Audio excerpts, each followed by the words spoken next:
घर बैठे बैठे 50 लाख महीना कमाना सीखो।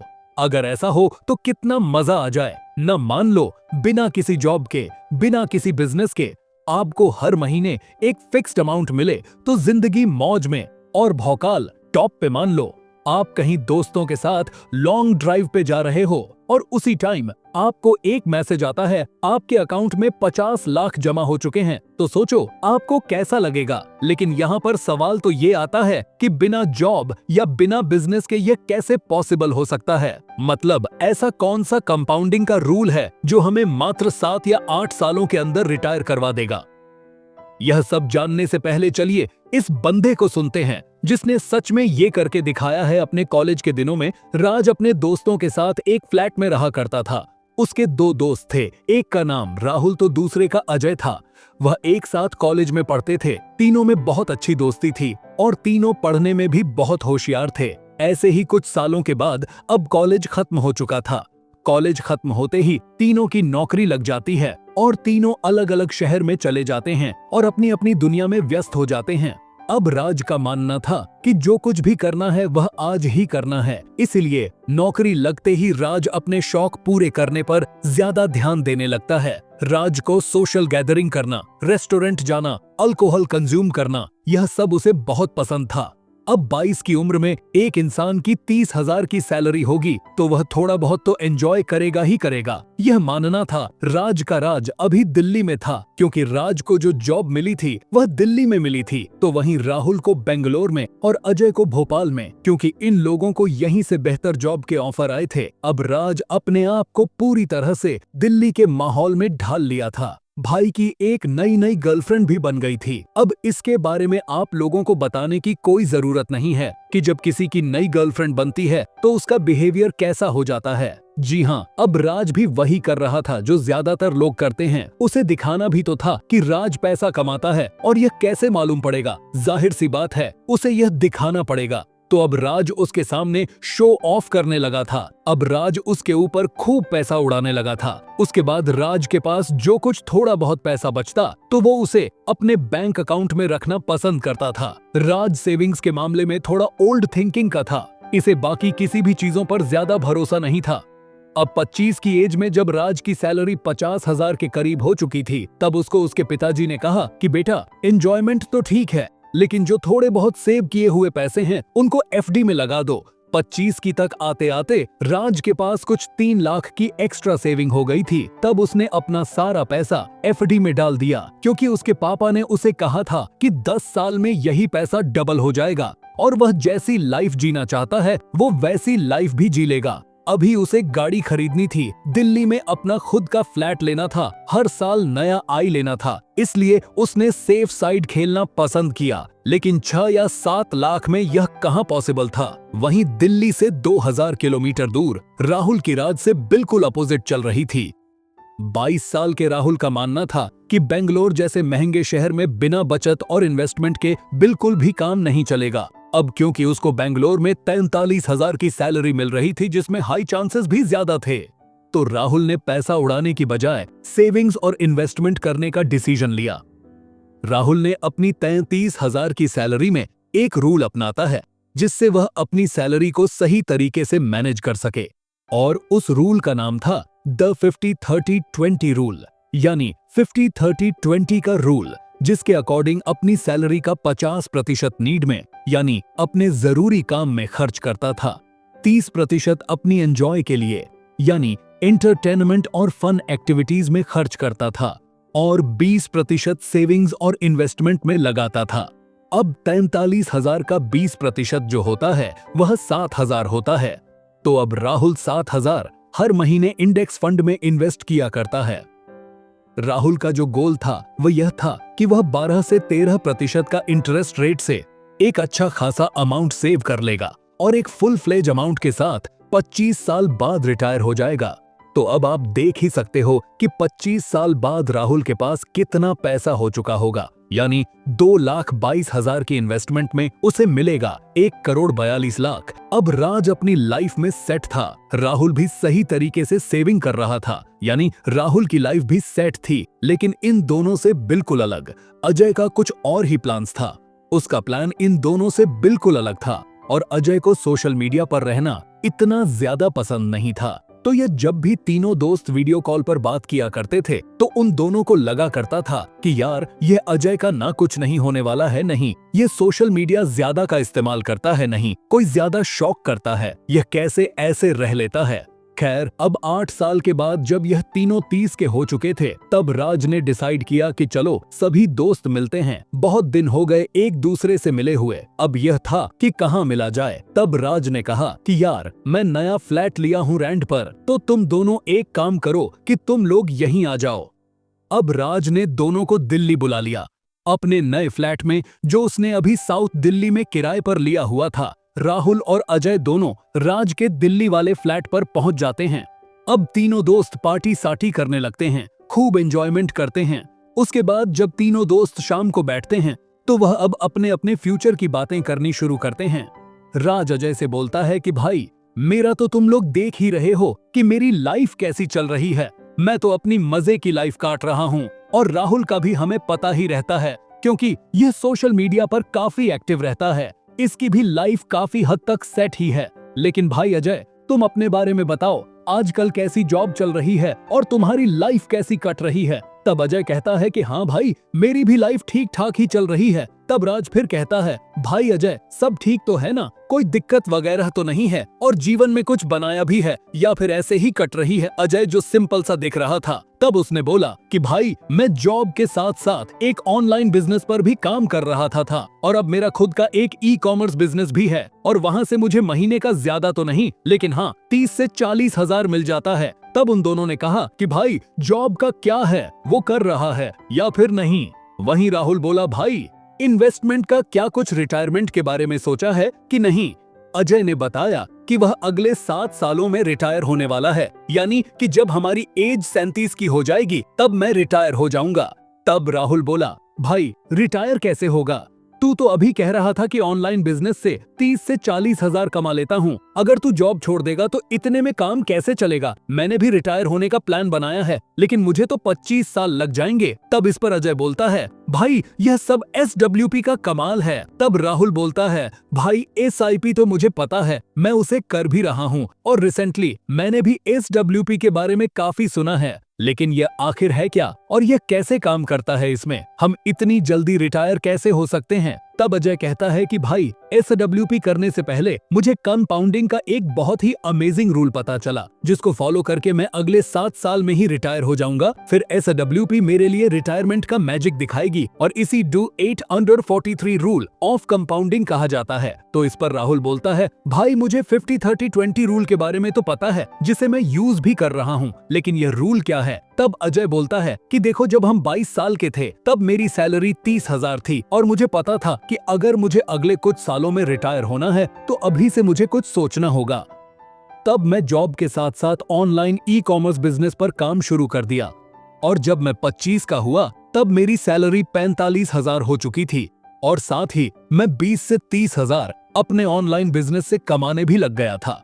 तब ऐसे करके मेरे महीने की टोटल इनकम 60 से 65,000 हो चुकी थी। हाँ मैं जानता हूं कि 25 की एज में 60,000 की सैलरी होना आसान नहीं है, लेकिन यह इम्पॉसिबल भी तो नहीं है ना। आजकल बहुत सारे ऐसे तरीके हैं जिससे आप अच्छी खासी इनकम बना सकते हो। और अब जैसे कि मैं भोपाल में रहता हूँ इसीलिए मेरा खर्चा भी आराम से 10,000 में निकल जाता है और मैं हर महीने 10,000 इन्वेस्ट कर लेता हूँ। फिर अजय यह चार्ट दिखाता है और बोलता है कि देखो ये है कंपाउंडिंग का 50-30-20 रूल, जहां मैं हर महीने 30,000 इन्वेस्ट कर रहा हूं और मुझे नॉर्मली 12% का रिटर्न मिल रहा है।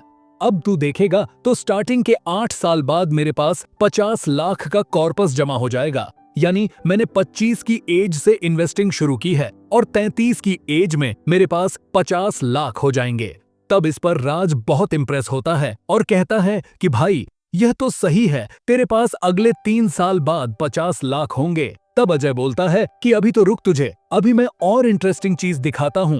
तब अजय कहता है कि अगर तू इस चार्ट में आगे देखेगा कि अगर मैं यह रूल कंटिन्यू रखता हूँ तो अगले 50 लाख बनाने में मुझे 8 साल नहीं बल्कि इस बार केवल 4 साल लगेंगे, यानी 12 साल बाद मेरे पास 1 करोड़ हो जाएंगे और उसके अगले 50 लाख बनाने में मुझे केवल अब 3 साल लगेंगे। यानी अगर मैं यह चीज 40 की जद तक कंटिन्यू रखता हूँ तो अब मेरे पास 1.5 करोड़ होंगे। तब राज बोलता है कि यानी जब हम 37 के हो जाएंगे तब मेरे पास 1 करोड़ का कॉर्पस होगा जिससे मैं रिटायर हो सकता हूँ। तब अजय बोला, हाँ भाई बिल्कुल, जब हम 37 साल के होएंगे तब हम रिटायर हो जाएंगे। तभी राहुल बोलता है कि भाई वो 1 करोड़ भी तो कभी ना कभी खत्म हो जाएगा। तब इस पर अजय बोलता है कि भाई यही तो काम आएगा AWP में। चल मैं तुझे अच्छे से समझाता हूँ। यहाँ इस SWP कैलकुलेटर में देख, अगर मैं 1 करोड़ SW के जरिए इन्वेस्ट कर देता हूँ और मैं अगर हर महीने 50,000 निकाल रहा हूँ जहाँ मुझे 12% का रिटर्न मिल रहा है, तब मैं 20 साल बाद भी सिर्फ 1 करोड़ 20 लाख ही निकाला रहूंगा। लेकिन उस वक्त मेरे पास 5 करोड़ 9 लाख बचे हुएंगे। यानी एक बार 1 करोड़ इन्वेस्ट करने के बाद वो पैसा अपने आप इन्वेस्ट होता रहेगा और मैं हर महीने 50,000 निकालता रहूंगा। तब भी वो मेरा पैसा खत्म नहीं होगा। उल्टा मेरे पास 20 साल बाद 5 करोड़ 9 लाख बचेंगे। अब चलो यह तो 20 साल की बात है, लेकिन अगर मैं 50,000 30 साल तक निकालता रहूंगा तब क्या होगा? तब यह मेरा पैसा और बढ़ेगा या कम हो जाएगा? चलिए इसे जानते हैं। देखो अब इधर देख ही सकते हो कि अगर मैं वही 50,000 हर महीना निकाल रहा हूँ, 20 नहीं बल्कि 30 सालों तक, तो भी मैं टोटल अमाउंट निकाल लिया रहूंगा 1 करोड़ 80 लाख। 30 साल बाद अब जो मेरा पैसा बचा होगा वह होगा 14 करोड़ 70 लाख। यह देखकर राज और राहुल हैरान रह जाते हैं कि हर महीने 50,000 निकालने के बाद भी यह पैसा खत्म नहीं हो रहा है बल्कि उल्टा बढ़ता ही जा रहा है। अब यहाँ पर राहुल एक सवाल पूछता है जो आप में से काफी लोगों का भी होगा। राहुल कहता है कि यार अगर मुझे 1 लाख से ज्यादा निकालना हो तो क्या होगा? तब अजय कहता है कि चल इसे भी देख लेते हैं। मान ले मैं हर महीने 1 लाख का महीना निकालता हूँ तो क्या होगा? चल इधर कैलकुलेटर में देख, अगर मैं 1 लाख का महीना निकाल रहा हूँ ये वही 30 सालों तक, तो तू देख ही सकता है कि मैंने टोटल अमाउंट निकाल लिया रहूंगा करोड़ 60 लाख। लेकिन इस बार मेरे पास कुछ नहीं बचेगा बल्कि उल्टा 56 लाख के माइनस में चला जाऊंगा। अब यह तो समझ आ गया कि मैं 1 लाख का महीना तो नहीं निकाल सकता। चलो अगर मैं 1 लाख की जगह अगर हर महीना 90,000 निकालता हूँ तो क्या होगा? चलिए इसे समझते हैं। देखो अब हम अगर हर महीना 90,000 निकाल रहा हूँ वही 30 सालों तक, तो मैंने टोटल अमाउंट निकाला है करोड़ 24 लाख और अब मेरे पास 30 साल बाद 2 करोड़ 49 लाख बचेंगे। अब इसका मतलब यह है कि मैं 90,000 तक तो निकाल सकता हूँ लेकिन 1 लाख नहीं निकाल सकता। इस तरह आप SWP कैलकुलेटर की मदद से चेक कर सकते हो कि आपके लिए क्या अमाउंट सही रहेगा। अब इस पर राहुल कहता है कि भाई 1 करोड़ का अमाउंट बनाना कोई छोटी मोटी बात तो है नहीं। बहुत से ऐसे लोग हैं जो इतना पैसा नहीं जमा कर सकते। अब अगर मान लो मेरे पास 1 करोड़ नहीं है बल्कि सिर्फ लाख हैं जो कि वह 8 साल में अचीव किया जा सकता है, तब मैं महीने का कितना अमाउंट निकाल सकता हूँ? तब अजय कहता है कि अगर तू 50 लाख की SWP करेगा तो तू अगर हर महीना 50 लाख बचेंगे। लेकिन अगर तू इससे ज्यादा अमाउंट निकालता है, जैसे कि अगर तू 50 लाख हर महीना निकालता है, तो तू इधर देख ही सकता है कि तेरे पास 30 सालों में 28 लाख माइनस हो चुका होगा। मतलब 30 साल में यह पैसा खत्म हो जाएगा। यहाँ पर अजय उसे समझाते हुए कहता है कि अगर आप एनुअली एक्सपेक्टेड रिटर्न से कम पैसा निकालोगा, जैसे मैं अगर 45,000 का महीना निकाल रहा हूँ यानी साल का 5,50,000 जो अराउंड 10.8% के आसपास है, तो आपका पैसा बढ़ेगा। लेकिन मान लो अगर मैं अपने एक्सपेक्टेड अमाउंट से ज्यादा विड्रॉ कर रहा हूँ यानी 45 की जगह मैं 6 लाख विड्रॉ कर रहा हूँ जो कि साल का होता है 2 करोड़ यानी टोटल 13% होता है, तो यह पैसा खत्म हो ही जाएगा क्योंकि हमें 12% का रिटर्न मिल रहा है। इसलिए विड्रॉ हमेशा रूल के अकॉर्डिंग करो और एनुअली हो सके तो 5% से ज्यादा विड्रॉ कब करो। तब इस पर राहुल एक और सवाल पूछता है कि भाई लाख रुपए तो उसके बनेंगे ना जो 10,000 इन्वेस्ट करेगा। तो इस पर अजय कहता है भाई देखो, अगर आप 10,000 ना करके 1,000 हर महीने जमा करते हो तो आपको थोड़ा ज्यादा टाइम लग सकता है, क्योंकि इससे आप 8 साल बाद 25 लाख ही बना पाओगे और उसके बाद अगले 25 लाख आप अगले 4 साल में बना पाओगे। यानी आपको 50 लाख बनाने में टोटल 12 साल लग जाएंगे और फिर अगले 3 साल में 75 लाख यानी पूरा 1 करोड़ बनाने में आपको 18 साल का समय लगेगा। लेकिन उसके बाद आप SWP के थ्रू रिटायरमेंट प्लान कर सकते हो। अब फिर राहुल एक और सवाल पूछता है कि भाई मान ले तुझे भी पता है और मुझे भी पता है कि नॉर्मल खर्चे अगले 20 सालों में 50,000 में तो निकलेंगे नहीं, और सबसे बड़ा सवाल इन्फ्लेशन का, क्या उसे कैसे एडजस्ट करेंगे। तब इस पर अजय ने विस्तार से समझाते हुए राहुल को बताता है, और यह बात आप लोगों को भी समझनी चाहिए। अब देखो, इंडिया में इन्फ्लेशन का रेट 5 से 6% के बीच रहता है, जिसे मिनिमम इन्वेस्टमेंट के साथ बीट कर पाना इम्पॉसिबल है। और हाँ, मात्र 50 से 6 लाख में कुछ नहीं होने वाला। यह बात भी तेरी सही है। अब जैसे मैंने ऊपर बताया कि अगर आप 1 करोड़ का कॉर्पस जमा कर लेते हो, यानी 1 करोड़ का अमाउंट जमा कर लेते हो, तो आप आसानी से 900 का महीना निकाल सकते हो। और जैसे कि आप यहाँ देख भी सकते हो कि अगर आप महीने का 90,000 निकाल रहे हो तो उसके बाद आपके पास एंड में 2 करोड़ 49 लाख बच रहे हैं। लेकिन इसमें यही प्रॉब्लम है कि आपको 1 करोड़ का कॉर्पस अचीव करने के लिए 20,000 SIP करनी होगी। अब अगर आप कहते हो कि मैं तो महीने का 15,000 से ज्यादा की SIP नहीं कर सकता क्योंकि मेरी इतनी इनकम ही नहीं, तो उसके लिए आपको क्या करना होगा यह भी देख लेते हैं। तब उसके लिए आप इस्तेमाल कर सकते हो मिड रिस्क पॉलिसी। अब इस स्ट्रैटेजी में आपको एटलीस्ट 15% का रिटर्न चाहिए और हम हर महीने 10% से स्टेप अप SIP भी करेंगे। चलिए इसे देखते हैं। अब आप अभी शीट में देखिए। अब मैंने यहाँ पे इन्वेस्टमेंट लिया है 1,000 का। यहाँ अपने पैसे को 3 भागों में डिवाइड कर लेना है। अब जैसे कि निफ्टी 50% में हम अपना खर्च करेंगे, 40% पैसा इन्वेस्ट करेंगे जहां हम 13% का रिटर्न एक्सपेक्ट कर रहे हैं, वैसे ही 30% हम अपना पैसा मिड कैप में करेंगे और बाकी 30% पैसा स्मॉल कैप में इन्वेस्ट करेंगे, जहां स्मॉल कैप में हम 18% का रिटर्न एक्सपेक्ट कर सकते हैं। अब हमें टोटल एवरेज 15% तक का रिटर्न मिल रहा है। साथ ही साथ हमने 10% का हर साल इंक्रीमेंट भी किया है और इन्फ्लेशन का भी ध्यान रखा है। तो 8 सालों बाद आपके पैसों की टोटल वैल्यू होगी करोड़ों में होगी। मतलब उस टाइम उन पैसों की वैल्यू उतनी नहीं रहेगी। तो उस टाइम हमारे पैसों की वैल्यू इन्फ्लेशन को एडजस्ट करने के बाद भी करोड़ों में होगी। तो अब अगर आप 15 साल तक इन्वेस्ट करते हो तो आपके पास 1 करोड़ होंगे, लेकिन आफ्टर इन्फ्लेशन उनकी वैल्यू होगी 80 लाख, और ये इनफ नहीं रहेगा। तो हमें एटलीस्ट 1 करोड़ का अमाउंट चाहिए। तो अब करना क्या है, हमें कुछ और साल इन्वेस्ट करना है, यानी कि 20 साल तक। तो अब 20 साल बाद उन पैसों की वैल्यू इन्फ्लेशन को एडजस्ट करने के बाद 1 करोड़ का SWP करते हो। और इस बार हम 15% का रिटर्न एक्सपेक्ट नहीं कर रहे हैं, हमें नॉर्मली 12% का रिटर्न चाहिए, क्योंकि उस टाइम हम ज्यादा रिस्क नहीं ले सकते।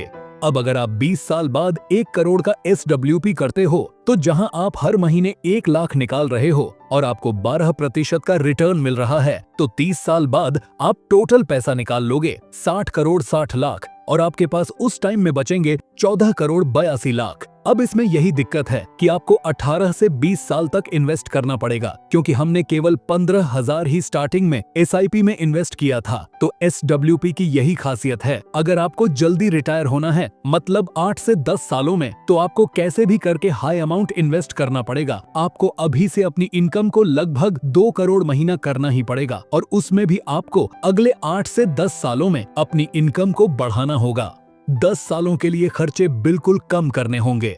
अगर आप 50% पैसा बचा पाते हो तो आप एग्जैक्टली 30,000 इन्वेस्ट करके 10 से 12 साल में रिटायर होकर SWP के मजे ले सकते हो। तो एक जल्दी रिटायरमेंट और बढ़िया फाइनेंशियल फ्यूचर के लिए SWP बहुत अच्छा चॉइस है, जो न सिर्फ आपको फिक्स्ड मंथली अमाउंट की गारंटी देता है, बल्कि आपके पैसों को कंपाउंडिंग के साथ ग्रो भी करवाता है, जो आपकी फ्यूचर जनरेशन के लिए एक बेस्ट प्लान है। और सबसे बड़े इन्वेस्टर्स का मानना है कि जो ब्रेन में इन्वेस्ट करता है उसी के लिए करोड़ों क्या अरबों बना सकता है। तो आज से इन छोटे छोटे गोल को सेट करो, जैसे कि हफ्ते में 4 से 5 दिन जिम जाना, और जिम भी नहीं जा पाया तो एटलीस्ट मैं घर पर वर्कआउट रूटीन करना। मेंटली अट्रैक्टिव बनने के लिए कम से कम 10 मिनट जरूर बुक रीड करें। अगर वो नहीं कर सकता तो एटलीस्ट एक नॉलेजेबल वीडियो देख ले ग्रो योरसेल्फ का और उसके नोट्स बना ले और उसे फिर अप्लाई करना स्टार्ट करे और बस इन चीज की मदद से आप अमीर और पावरफुल बन जाओगे। तो दोस्तों, ये ऑडियो लर्निंग आप लोगों को कैसी, अगर आप ऐसी और ऑडियो लर्निंग चाहते हैं तो कमेंट करके जरूर बताना। वीडियो अच्छी लगी हो तो वीडियो को लाइक जरूर करें, क्योंकि आपका सपोर्ट होगा तो और भी बेहतर कंटेंट आएगा।